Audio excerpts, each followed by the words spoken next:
এটা হচ্ছে একটা সুদের মেশিন। টাকার গবেষক ভাই বলেন তো এই টাকা জিনিসটা কি একটু বুঝান আমারে।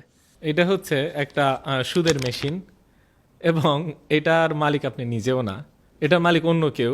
আপনি কেবল হাতে ধরে বসে আছেন।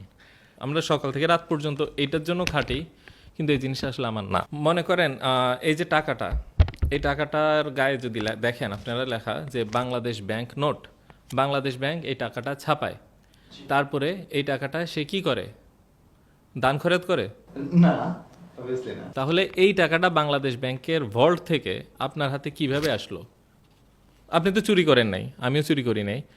আসলো কিভাবে? সে দানও করে না, বাংলাদেশ ব্যাংক কোনো ব্যবসায়ীও না, আমি চুরিও করি নাই। একমাত্র একটা উপায় আসে, সেটা হচ্ছে ঋণ। Okay, এবং এই ঋণটা কি সুদমুক্ত? okay. না। তাহলে টাকাটা ছাপায় কে? বাংলাদেশ ব্যাংক। এবং ছাপানোর পরে সে সরকারকে অথবা অন্যান্য ব্যাংকে ঋণ দেয়।